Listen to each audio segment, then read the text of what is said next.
War is usually fought with bullets, tanks, and steel.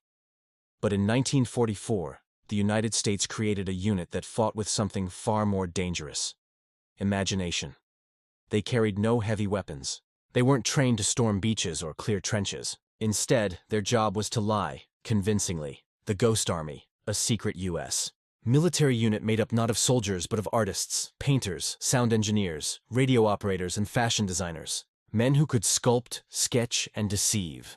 Their battlefield tools were absurd, yet ingenious. Inflatable rubber tanks, fake radio chatter, actors dressed as generals, giant speakers blasting recordings of fake armies from a distance. They looked real.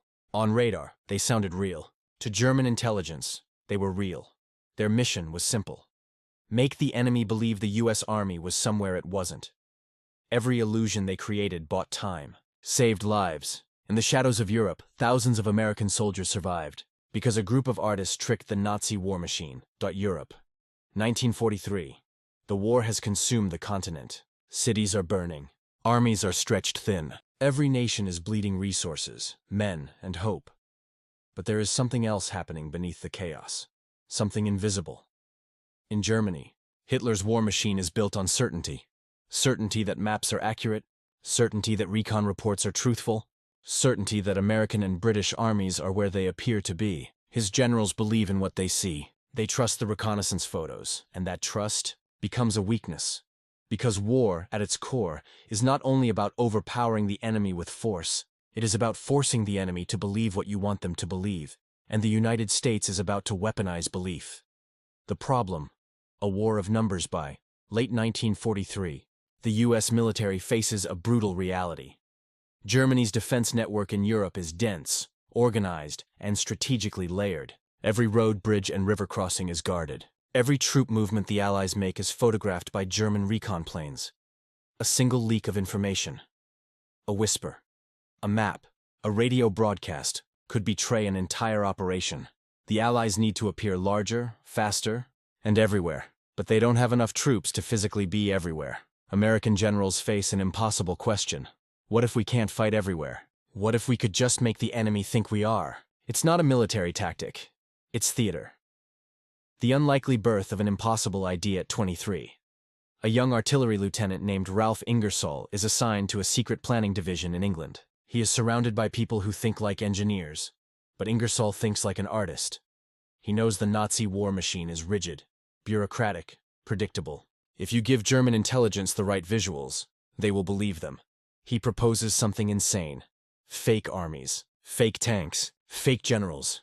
A unit whose mission is not to destroy the enemy's tanks, but to trick them into moving those tanks to the wrong place, not with violence, but with performance. Military leadership hesitates. Generals are trained to overpower problems with force, not deception. Yet history records one of the most surprising moments of WWII decision-making. The U.S. Army says yes. But this unit cannot be made of ordinary soldiers. It needs people who can shape illusion. So the U.S. Army goes recruiting. Not on firing ranges, but in art schools. The artists go to war. The roster of this new unit reads like a museum exhibition. Art. Students from Yale, fashion designers from New York, illustrators from advertising companies, set designers from Broadway, sound engineers from radio studios. Some of these men would later become world famous: Ellsworth Kelly, legendary painter Arthur, singer, renowned wildlife illustrator Bill Blass, iconic American fashion designer. But in 1943, they are just kids. They are told nothing, only that their assignment is classified. Their orders are sealed in envelopes. Their destination is unknown. These men don't join to be heroes. They join because they believe in something simple. Talent should serve a purpose. They pack sketchbooks next to their uniforms. They carry charcoal pencils beside their M1 rifles. They are shipped to Fort Meade, Maryland, where the U.S. Army gives this group of misfits a name: the 23rd Headquarters Special Troops. But history would give them a better one. The Ghost Army, training for a war no one knows exists. There is no manual on how to fight a war with deception.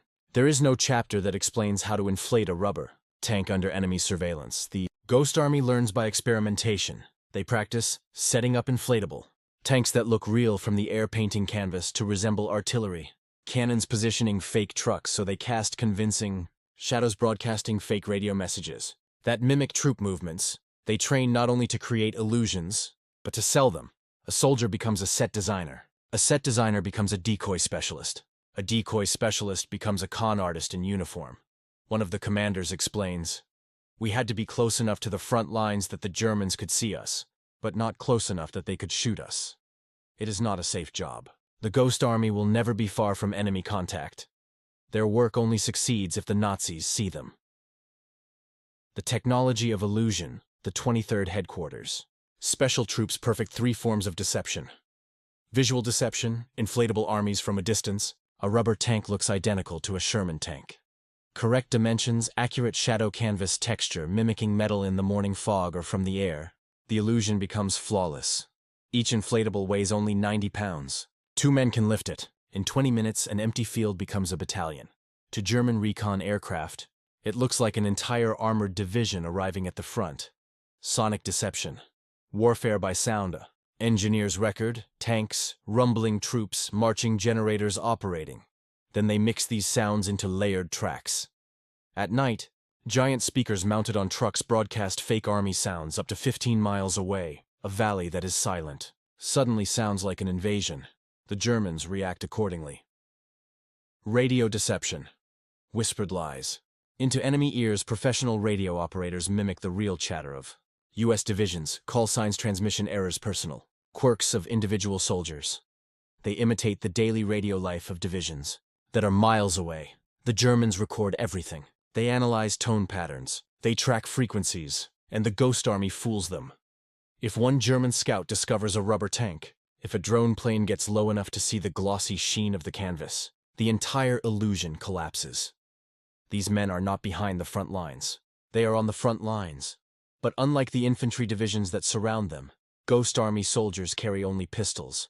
No heavy weapons. No backing artillery. Their best protection is their invisibility. If caught, they will not be treated as POWs. They will be executed as spies. March 1944. The Allied invasion of Europe, D-Day, is 4 months away. Every troop movement in England must be disguised. If German intelligence figures out where the landing will happen, the invasion fails before it even begins. The Ghost Army is activated. Their first mission is to mask the real movements of the 1st Army Division.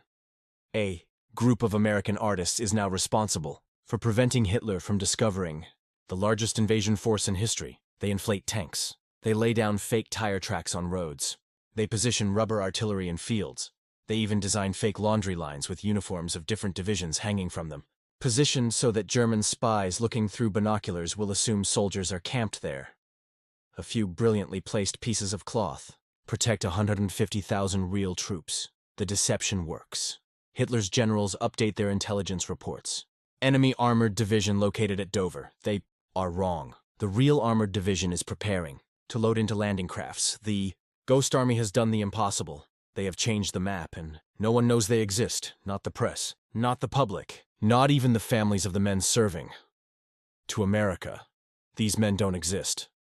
But soon, they will be asked to perform something far more dangerous than misleading German reconnaissance planes. They will be asked to face the enemy directly, on the front lines of France. June 6, 1944. D-Day. The largest amphibious invasion in human history crashes into the beaches of Normandy. The world knows the images. Higgins boats opening, soldiers sprinting through bullet storms, artillery lighting up the sky. But what the world does not know is this. Just behind that chaos, a different war is unfolding. A war of trickery, a war of illusion, a war fought by men whose battlefield is the enemy's imagination. 2 days after the D-Day landing, cargo ships unload something strange onto the beaches. Not tanks, not ammunition, not fuel, but rubber. Inflatable tanks, inflatable artillery, inflatable jeeps, packed tight like camping gear. Alongside them, crates filled with stage paint silk, screens, movie prop supplies, loudspeakers, radio. Transmitters. The Ghost Army isn't here to reinforce the invasion. They're here to bend the battlefield. A staff sergeant writes in his journal, "We are not here to fight. We are here to make them think we are everywhere." In Normandy, the Allies face a brutal bottleneck. American forces push inland through hedgerows, thick, impenetrable walls of tangled roots and dense earth. The progress is slow. Germany is sending reinforcements to choke the invasion force. To stop them, the Ghost Army is asked to perform a deception called a division duplication.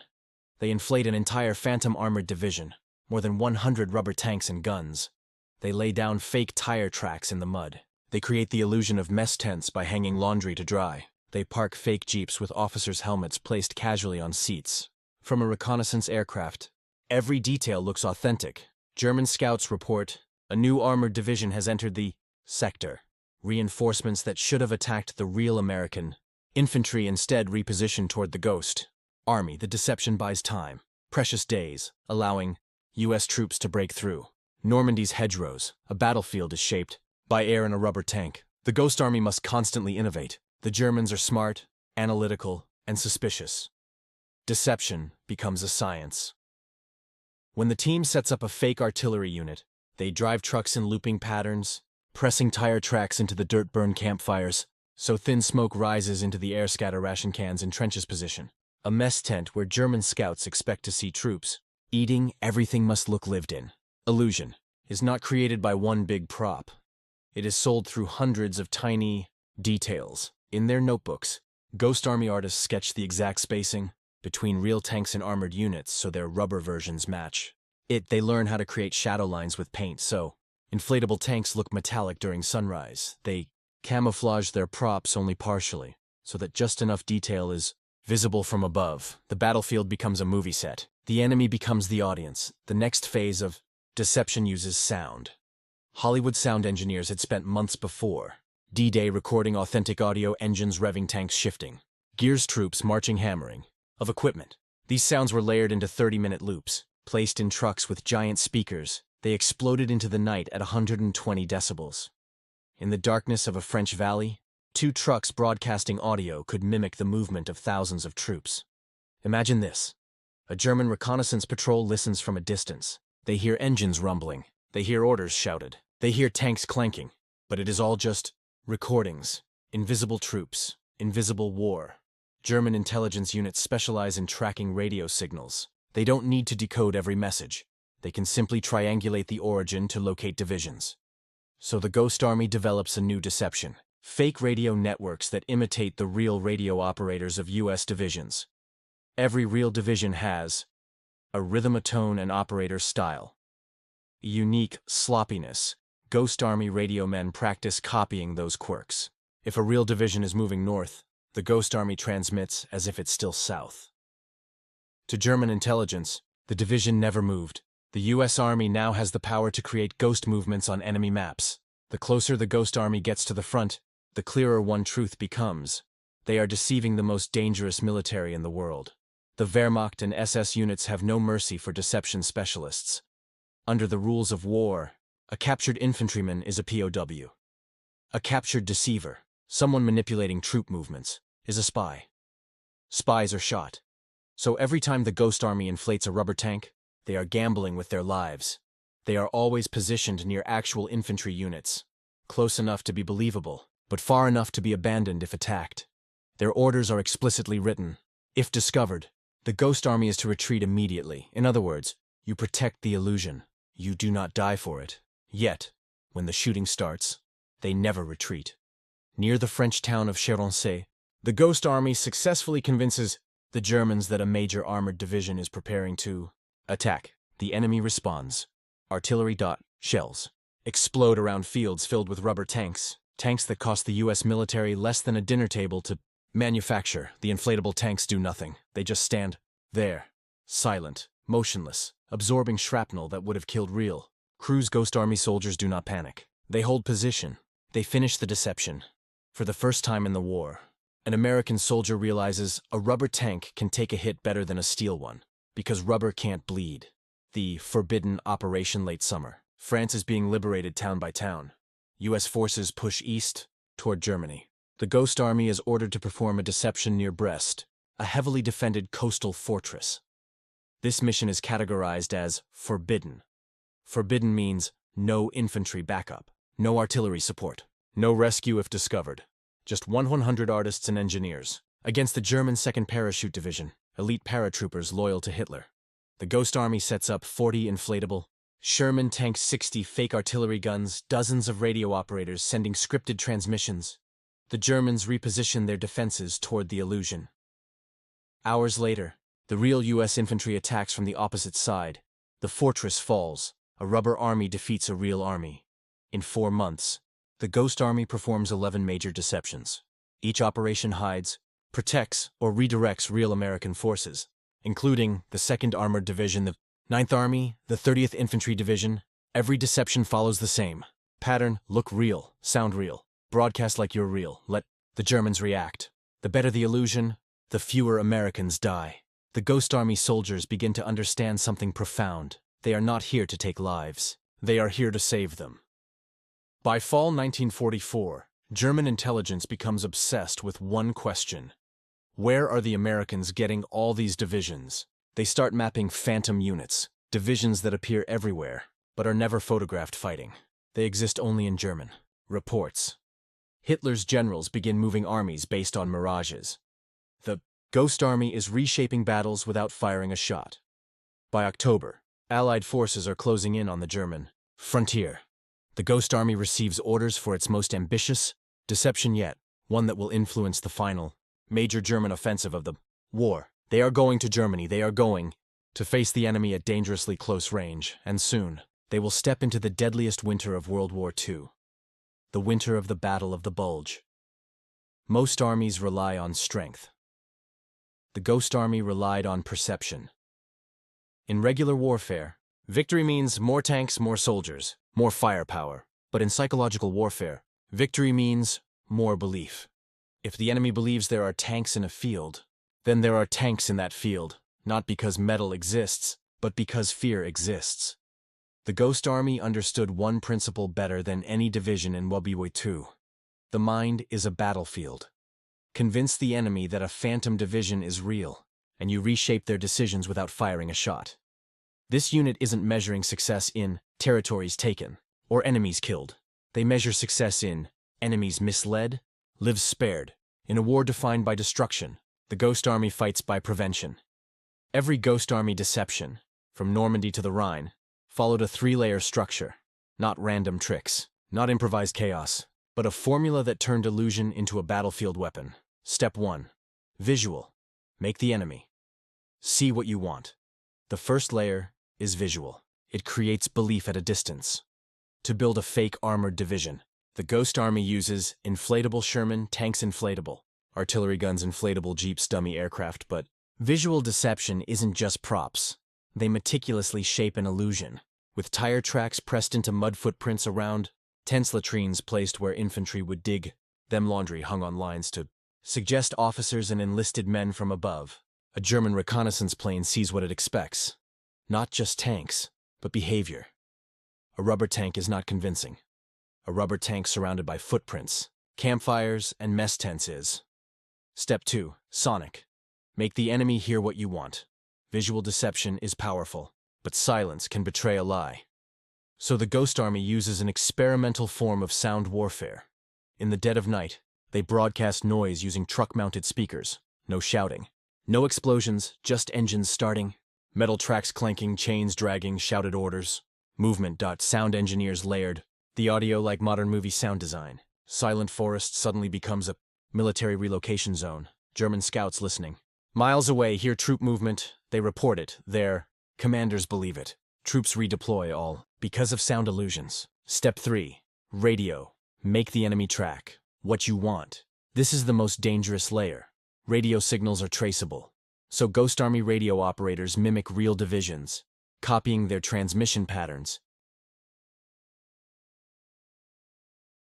Mistakes, quirks. They impersonate intelligence. To German cryptographers, it looks like the exact signal profile of a real armored division. Where radio moves, the German army moves, put together. Sight plus sound plus signal. Reality, not real reality, but the only reality that matters, the one the enemy believes. Ghost Army soldiers lived under a different threat than infantry. Infantry feared death in combat. Ghost Army soldiers feared capture, interrogation, execution. They carried pistols, not rifles, not machine guns. Their orders: do not engage, do not fire back. Protect the illusion at all costs. If German scouts discovered a rubber tank, or found that a tent was filled with artists instead of officers, the deception collapses. Worst case, they are caught behind enemy lines, considered spies, not soldiers. Spies were executed, no courtroom, no negotiation, just a bullet. So every inflatable tank set up within artillery range is not theater. It is a gamble with death. Most divisions in WWII cost millions in equipment, fuel, ammunition. The Ghost Army costs canvas, rubber, paint, sound tape. One inflatable tank costs less than the price of feeding a real tank crew for a day. If the enemy moves a division of men and equipment based on a fake tank, the U.S. calculates cost of deception, a few $100s, cost of moving German troops, tens of thousands of gallons of fuel plus manpower. Germany is forced into a losing economic equation. The Ghost Army wasn't just saving American lives, they were burning German fuel, and in late 1944, fuel was what Germany was running out of the fastest. Every deception drained the Reich, strategically and financially. The Ghost Army operated under the strictest secrecy. Not one newspaper article, not one press briefing, not one photograph allowed to be shown publicly. Families back home received vague letters. I'm doing something special. I can't tell you where, just know I'm safe. They weren't even allowed to mention the unit name. Even other U.S. divisions didn't know who they were. To infantrymen, they looked like sloppy soldiers, painting, doodling, inflating equipment. The infantry complained, "We are freezing, fighting, starving, and these guys are doing art projects." They never knew the truth. Those artists were protecting them. Because every fake division the Ghost Army placed on the map prevented a real division from facing German artillery. They received no medals, no ceremonies, no fame. Their success was measured in silence. The better the deception, the fewer people knew it happened. During the campaign in France, during the breakout toward Germany, during the Battle of the Bulge, the Ghost Army runs mission after mission. Every time a real American unit is vulnerable, the Ghost Army becomes the shield. Their best missions leave no bullet holes. Their greatest victories leave no graves, because they measure success by how many Americans come home alive. This is the rarest form of heroism in war, not killing, saving. The Ghost Army soldiers have a strange relationship with danger. They are so close to the front lines that they hear German artillery, machine gun bursts, tank engines at night, but they are not there to fight. They are there to pretend to be something worth shooting at. They attract enemy aggression. That's their job. Soldiers elsewhere don't know the Ghost Army is absorbing fire meant for them. Many missions end like this. Shells landing, rubber tanks shredded, deception still maintained. The Ghost Army stands still, waiting for rescue that will never come if the illusion fails. Their courage isn't loud, it's quiet, it's steady. It's knowing you will never be recognized for the blood you prevented from being spilled. Night in France had a strange sound, not gunfire, not artillery, but diesel engines, clanking tank tracks, and the metallic groan of armored vehicles. All coming from speakers the Ghost Army hauled on the back of a truck. The Germans heard what they believed was an entire armored division repositioning in the darkness. The truth? It was a record. The deception was so complete that even American infantry who passed nearby believed that real tanks were moving through the hedgerows. The soldiers could feel the vibration in the ground. They swore they saw silhouettes. They reported tank columns that never existed. The Ghost Army didn't just fool the Germans, they fooled their own. To maintain the illusion, the unit practiced a kind of theater. Men memorized lines like stage actors, playing the roles of hardened combat officers in front of curious locals and enemy spies. They posed in bars and cafes where German informants were known to gather. One moment they'd be drinking coffee, the next they'd whisper loudly, "We move tomorrow. 2 armored regiments. Northern sector." Nothing was accidental. Everything was bait. They called it special effects warfare. The artists turned warfare into a living, breathing performance. Each costume change, each forged insignia, each staged argument, all of it fed into a fantasy, a huge American force ready to attack. Meanwhile, the real army slipped away across the countryside, invisible, unbothered, and alive. One operation in particular showed just how bold the Ghost Army could be. A dangerous deception during the crossing of the Rhine. As the U.S. prepared to push deeper into Germany, the Rhine stood as a final natural fortress. The river was wide, cold, and heavily defended. Thousands of Allied lives were on the line, so the Ghost Army made the Germans look the wrong way. They began constructing fake pontoon bridges near a sector the Germans believed would be attacked. Engineers set up inflatable boats. Painters camouflaged rubber artillery to look like river crossing support. Radio specialists created days of fake communication, mimicking the clipped urgency of real combat engineers. The speakers played the sounds of construction, hammers, shouted commands, even splashing water. Meanwhile, 20 miles away, under total silence, the real U.S. Army crossed the Rhine. After the war, German intelligence officers admitted that they had fully expected a crossing at the Ghost Army's position. They shifted reconnaissance aircraft and artillery to the fake crossing point. The Ghost Army didn't just save a few lives that night, they saved thousands. What makes their work even more astonishing is how close they had to be to the front line. Deception only worked if the Germans could observe them, meaning the Ghost Army operated dangerously. Near enemy artillery range, every inflatable tank was set up knowing the enemy might lob real shells at it. The moment they were convinced, every fake headquarters radio broadcast had to sound real enough not to get decoded, but not too real that it messed up actual classified traffic. Their entire existence balanced on a contradiction. They were soldiers who were never supposed to fight. Yet they carried rifles, because discovery meant death. During one deployment in Luxembourg, German scouts edged dangerously close to the unit's perimeter. The Ghost Army held their breath, fingers on triggers, praying the rubber tanks behind them wouldn't give them away. They were creating a war, without fighting one. And behind every operation was the same question. How far could illusion go before the enemy caught on? One night, the Ghost Army ran out of time. They had deflated their tanks and packed half the camp when the Germans launched a sudden artillery barrage. Shells rained down on the empty field where the Ghost Army had been hours earlier. The explosions tore giant holes in the soil. The enemy thought they were destroying an armored battalion. They were destroying air. That was the moment everyone understood the stakes. Their art was killing nobody, but saving everybody. The Ghost Army wasn't chasing medals or glory. They weren't guided by ego or fame. They knew their victories would never be celebrated publicly. Their work would disappear, classified under layers of secrecy. All that mattered was that somewhere out there, a different set of soldiers, men who would face real bullets, were marching into battle against fewer guns, fewer tanks, fewer German troops, because the Ghost Army had pulled them away. The artists often wondered about the real units they impersonated. Did those divisions survive because of them? Did those soldiers ever know the bizarre unit that silently took their place on maps and reconnaissance reports? The Ghost Army didn't need thanks. They had already seen the results. Convoys that passed safely down roads that should have been ambushed. Units that reached objectives that should have been overwhelmed. Lives that weren't lost. When the war was over, they packed away the records, the inflatable tanks, the fake uniforms. The props went into storage. The operations went into classified vaults. The men went home. They became designers, engineers, fashion artists, and commercial illustrators. But for one brief moment in history, they were warriors of illusion, and the world would not learn their story for decades. The winter of 1944 was the kind of cold that burned. Snow swallowed the forests of Luxembourg and Belgium. Rivers froze. Soldiers wrapped their faces in scarves stiff with frost and mud. The biting wind cut through wool uniforms like a razor, and through that white, suffocating silence, the Nazi war machine returned. The Battle of the Bulge.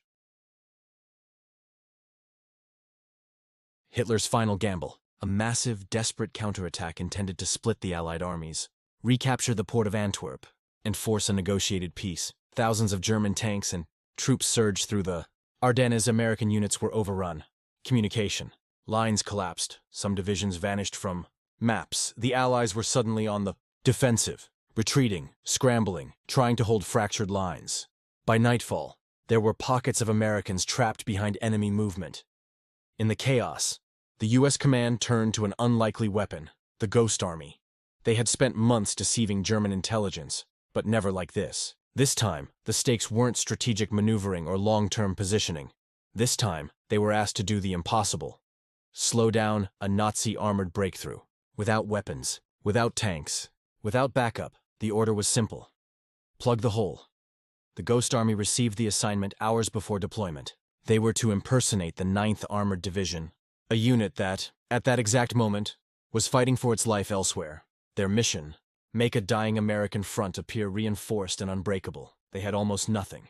No time, no real tanks, just canvas, radio chatter, paint, speakers, and cold hands. The men scattered across farm fields covered in white frost.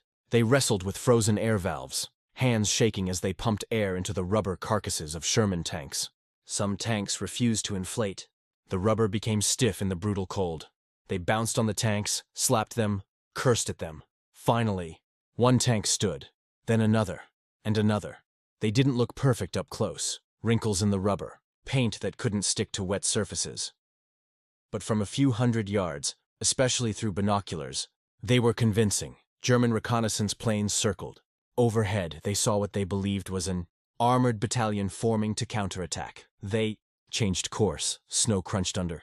Boots as other teams set up fake artillery. Painters worked with gloved hands that had gone numb hours ago. Their breath fogged the air in front of them as they brushed olive-drab stripes onto tubes that had never fired a shell. Radio operators climbed into a tent that served as a fake HQ. They sent out radio chatter, mimicking the real 9th Armored Division down to its slang, tempo, and mistakes. Convoy arriving. Stand by for fuel resupply. Requesting coordinates for artillery support. North Ridge. Every transmission was bait. The Germans were listening. Across the tree line, unseen, the enemy shifted their intelligence maps. They reported that the 9th Armored Division was reinforcing the sector, except there was no armored division here. Just 1,100 artists with rubber, paint, and a dozen truck-mounted speakers. That night, the snowstorm intensified. Winds howled. The Ghost Army had to maintain the illusion in constant movement. Tanks arrived, artillery repositioned, and radio chatter changed locations. It was a dance. Deadly ballet of misdirection. The speakers came alive, blasting the metallic squeal of tank tracks and shouted orders. The sound could travel miles in the cold winter air. To the Germans, it sounded like an entire armored division preparing a counterattack. To the Ghost Army, it was terrifying. They were miles ahead of the real American line. If the Germans attacked in force, these artists and sound engineers would be slaughtered. But if they ran, thousands of real American soldiers behind them would be cut off and encircled. They stayed. They kept painting, kept inflating, kept broadcasting fake orders. At one point, the enemy launched probing patrols into the woods. The Ghost Army held their breath, hands gripping rifles that were never meant to be fired. German unit fired artillery at the fake tanks. Shells ripped into the field. Snowstorms of mud and frozen dirt exploded into the air. When the smoke cleared, the tanks lay intact. Because they were rubber. The Germans interpreted that as proof that tanks had dug in defensively. They needed heavier artillery. So, they waited. The Ghost Army had bought time, hours, turned into days. By the time the Germans realized the sector wasn't heavily reinforced, the real American divisions had moved into position. The breakthrough was contained. The front stabilized. The deception worked. They had stopped Hitler's last offensive. Using air, one Ghost Army soldier later wrote in his journal, "We fought a battle without firing a shot, and yet people lived because of what we did." No victory parade waited for them. There were no medals, no recognition, just frozen fingers, mud-stained uniforms, and the quiet knowledge that their art had carried more power than a gun. Their success in the Battle of the Bulge earned them a final mission, a task more dangerous than anything they had done so far. The Rhine was the last barrier, Germany's final shield. The Ghost Army would be asked to fool the Nazis one last time, and if they failed, tens of thousands of Americans would die. March 1945. Germany was cornered, bleeding, desperate. The Rhine River, wide, deep, and heavily fortified, was Hitler's final wall. If the Allies could cross it, the war in Europe would be over. But the crossings were suicide zones. German artillery zeroed in on every bridge. Machine gun nests lined the riverbanks. Recon planes scanned every ripple on the water. Any American force gathering near the Rhine was immediately shelled into oblivion. So the U.S. High Command turned again to the only unit that could make an army appear out of thin air, the Ghost Army. This time, their mission wasn't just to slow the Germans. It was to draw fire, to become a target. The plan was maniacal in its audacity. Fake an entire army preparing a massive river crossing in the wrong place so the real force could cross miles away. The Ghost Army set up camp near the town of Braubach, along a quiet bend of the Rhine. They were so close to the Germans that they could hear enemy trucks shifting gears across the river. They had to sell the fantasy completely. Rubber boats were inflated by hand. Fake pontoon bridges were laid across the shoreline. Artists painted fake supply depots and fuel drums in the open to make them visible to German recon aircraft. Every detail had to scream, "A major assault is coming here." Radio teams sent frantic messages. Bridge sections arriving. Engineers request smoke cover at dawn. Naval units notified. Armor standing by. The Germans listened. They logged every transmission. Sound crews set up their giant speakers and blasted recordings of boat engines, shouted commands and orders to secure the rope line. The noises carried across the river, echoing against the cliffs. To the German officers watching with binoculars, it looked and sounded like the Americans were preparing to storm the Rhine. The deception was so convincing that German artillery began firing. Shells exploded along the fake bridge sites. Inflatable boats shredded. Rubber fuel tanks burst into steaming ribbons. The Ghost Army dove for cover, clinging to muddy riverbanks as explosions shook the ground. They were being blown up for a crossing that wasn't even happening.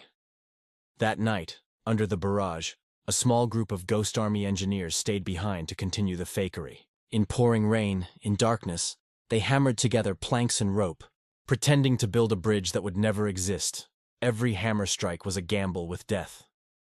Meanwhile, 20 miles upstream, the real U.S. Army crossed the Rhine in silence, using smoke cover and surprise. The Germans barely resisted. Their artillery was pointed at the Ghost Army's position. Their reconnaissance planes monitored the fake crossing. They were waiting for an attack that would never come. The Americans gained the far bank. The Rhine, Hitler's final barrier, had been breached, and nobody knew that a tiny group of artists, illustrators, set designers, and radio tricksters had cleared the path. When it was over, the Ghost Army slipped away before dawn. They left behind shredded rubber boats, fake fuel dumps, and charred remains of their illusions. German scouts inspected the site. They expected to find bodies, vehicles, ammunition. They found air. One German officer later said, "We were convinced an entire American army was there." They never learned the truth. The Ghost Army's mission ended as quietly as it began. No announcements, no commendations, just a secret file locked away, labeled, classified, top secret. Deception operations. Unit does not exist. The war moved on. Germany collapsed. The world celebrated, but the men of the Ghost Army disappeared back into anonymity. Their story would remain buried in classified archives for nearly 50 years. The guns fell silent. Europe was littered with destruction. Shattered towns, burnt forests, twisted metal, frozen rivers, and thousands of lives lost. Amid the ruins, a different kind of victory quietly lingered. The Ghost Army had completed its mission. No parades, no headlines, no medals on a chest, just empty fields, deflated rubber tanks, abandoned tents, and the faint smell of paint and winter smoke. For 100 men, the war did not end with celebration. It ended with quiet reflection. They had survived frostbite, artillery, and the ever-present fear of discovery, knowing that failure meant death. Their success had been invisible. Their victories were measured in lives saved, not territories captured. Historians later calculated that their deceptions directly influenced the movement of dozens of German divisions. Units that could have crushed American troops were diverted to empty fields, ghost armies, and false radio signals. Thousands of Allied soldiers survived because of illusions, because men with brushes, inflatables, and speakers convinced the enemy of a force that didn't exist. The unit's contribution remained classified long after the war. Families never knew the risks. Fellow soldiers only occasionally glimpsed the truth. These men went home as civilians, painters, designers, and illustrators.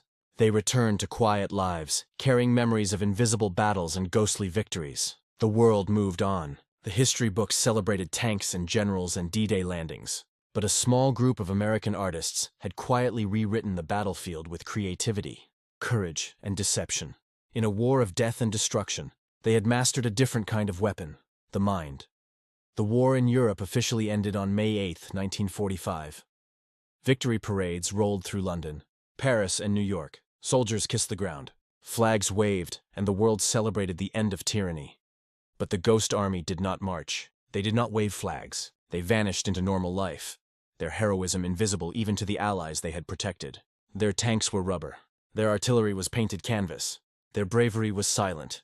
For decades, their work remained classified.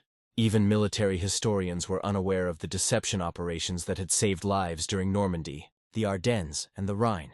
It wasn't until the 1990s that the story emerged, revealing the astonishing truth. A small group of artists, designers, and sound engineers had shaped the outcome of major battles. Their canvas, their speakers, their radios had rewritten the battlefield. The Ghost Army's survival strategies also influenced modern warfare. Psychological operations, military deception, and battlefield simulation trace their roots to these innovations. Today, soldiers study their methods as lessons in ingenuity, courage, and the power of perception. Yet perhaps the most striking legacy of the Ghost Army is human. Ordinary men, trained to deceive and mislead, risked their lives without recognition. Their victory was quiet. Their satisfaction was knowing that other soldiers, their comrades, were alive. That was their reward. The Ghost Army proved that in war, survival does not always come from the strongest guns or the biggest tanks. Sometimes it comes from brains, creativity, and courage. Sometimes it comes from invisible heroes who never fired a shot but saved thousands of lives. War is often measured in bullets fired, tanks destroyed, and territories won. But the story of the Ghost Army reminds us that victory can also live in the unseen, the quiet, and the cleverly orchestrated illusion. These men were artists first, soldiers second. Their battlefield was perception. Their weapon was imagination. And in the chaos of World War II, they proved that deception can be as powerful as firepower. They walked among artillery, tanks, and frozen rivers.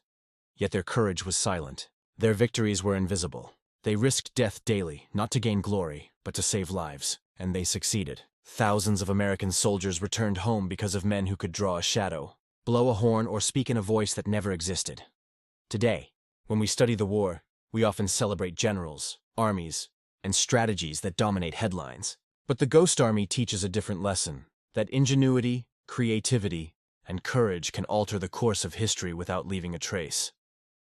In a world that often honors only the loudest victories, their story is a reminder that true heroism sometimes hides in plain sight. Their names may have been lost to history, but their impact endures, proof that even in the deadliest of wars, brains, art, and bravery can save more lives than bullets ever could. The Ghost Army is not just a story of war. It is a story of humanity, creativity, and the quiet power of imagination.